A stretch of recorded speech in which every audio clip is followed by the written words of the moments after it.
आज का ये वीडियो अंग्रेजों के क्रूर शासन पार्ट 2 पर है। अगर आपने पार्ट 1 नहीं देखा है तो ऊपर आई बटन पर क्लिक करें या फिर डिस्क्रिप्शन में आपको इसकी लिंक मिल जाएगी। जाने कैसे भारत से 359 लाख करोड़ लूट ले गए अंग्रेज, इसकी तीसरी कहानी। बक्सर की लड़ाई ने दुनिया की सबसे बड़ी लूट का रास्ता खोला। प्लासी की लड़ाई को 6 साल बीत चुके थे। साल बदलकर 1764 हो चुका था। वो 22 अक्टूबर का दिन था। अंग्रेजी फौज की रेजिमेंटल ड्रम की आवाजें उस दिन गंगा किनारे गूंज रही थी। फर्स्ट बटालियन के सैनिक लाल कोट पहने लंबी कतारों में गंगा किनारे आगे बढ़ रहे थे।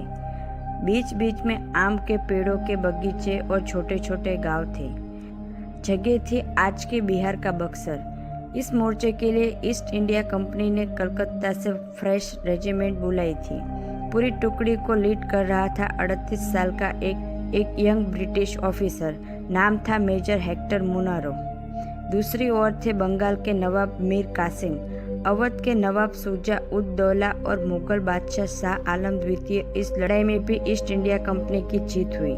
इसके बाद अवध के नवाब, बंगाल के नवाब और मुगल बादशाह को इलाहाबाद की संधि पर साइन करना पड़ा। संधि के मुताबिक मुगल बादशाह शाह आलम द्वितीय अंग्रेजों के पेंशन के भरोसे हो गए। ब्रिटिश के इतिहासकार विलियम डेलिम्पल की किताब द एनार्की में इस संधि के बाद शाह आलम के दरबार की चर्चा है। अंग्रेजों का जिक्र आता है। तब नारायण सिंह नाम के मुगल अधिकारी खड़े होकर कहते हैं, आखिर क्या इज्जत बची रह गई है हमारी, जिन्हें धोना तक नहीं आता। ऐसे अंग्रेज व्यापारियों से ऑर्डर लेना पड़ रहा है। बक्सर की लड़ाई में हार के बाद इलाहाबाद की संधि हुई। संधि के मुताबिक अब ईस्ट इंडिया कंपनी सीधे बंगाल, बिहार और उड़ीसा के लोगों से टैक्स इकट्ठा करने लगी। इसके पहले एक काम मुगल साम्राज्य और नवाब करते थे और उससे टैक्स का एक हिस्सा ईस्ट इंडिया कंपनी को जाता था। सीधे टैक्स वसूलने के अधिकार ने ईस्ट इंडिया कंपनी को बंगाल से लेकर उड़ीसा तक की इकोनॉमी का कंट्रोल दे दिया। बंगाल अवध के नवाब और मुगल बादशाह को सेना रखने की अनुमति तो दी, लेकिन संधि पर हस्ताक्षर कराया कि जब भी जरूरत पड़े वो कंपनी की मदद करेंगे। कंपनी के सैनिकों के रख रखाव की जिम्मेदारी भी नवाबों और मुगल सम्राट पर डाली गई, यानी अंग्रेज सेना का खर्चा भारत के लोग उठाने को मजबूर हुए। कपास की खेती को लेकर किसान अपने साहूकारों के खिलाफ ही खड़े हो गए। 1861 की बात थी। इंग्लैंड में तब खूब कपड़ों की मिलें थी। इन मिलों में अमेरिका से कपास आता था, लेकिन 1861 में अमेरिका वॉर छिड़ गया। कपास की सप्लाई बंद हो गई। तब इस मांग को भारत के किसानों ने पूरा किया। जिस कपास के उन्हें प्रति किलो 3 आने मिलते थे, अब उन्हें 12 आने मिलने लगे। अंग्रेजों ने इससे मोटी कमाई की। शशि थरूर अपनी किताब में बताते हैं कि अंग्रेज गुजरात और महाराष्ट्र के किसानों से अनाज की जगह कपास की खेती करने को मजबूर करने लगे। किसान भी कपास के अच्छे दाम देखकर कपास उगाने लगे। कपास उगाने में लागत ज़्यादा आती थी, तो इसके लिए किसान साहूकारों से कर्ज लेने लगे। 1865 में जैसे ही अमेरिका में सिविल वॉर खत्म हुआ, वहाँ से इंग्लैंड में कपास की सप्लाई शुरू हो गई।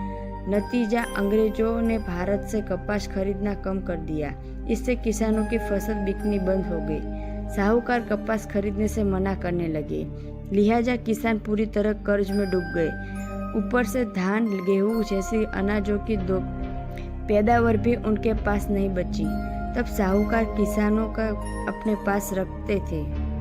इसमें वे छल से ज्यादा रकम भी कर्ज के रूप में दर्ज कर देते थे। इस वजह से किसान कर्ज चुका नहीं पाता था, जिससे उनके जमीन की नीलामी हो जाती थी। एकलव्य पब्लिकेशन की सामाजिक अध्ययन की किताब में एक मराठा किसान के दर्द का जिक्र है। वे अपनी परेशानी बयां करते हुए कहता है, जब देखो तब ये साहूकार कचहरी से कुर्की यानी नीलामी का नोटिस लेकर आ जाते हैं। हम कर्ज नहीं चुका पाए तो हमारी घर जमीन सब नीलाम करा देते हैं। पुश्तों से ये लोग हमें अपना कर्जदार बनाए हैं। जितना भी पैसा दो, कर्ज नहीं चुकता। बही खातों में हमारे नाम झूठा कर्ज चढ़ा देते हैं। इनके बही खाते जलकर राख हो जाए तभी हमारी आफत हटेगी। 1875 में आखिरकार पुणे और अहमदनगर के किसानों ने अपने गांव के साहूकारों के खिलाफ ही विद्रोह कर दिया। किसान साहूकारों के घर को घेरकर उनके बही खाते की मांग करने लगे।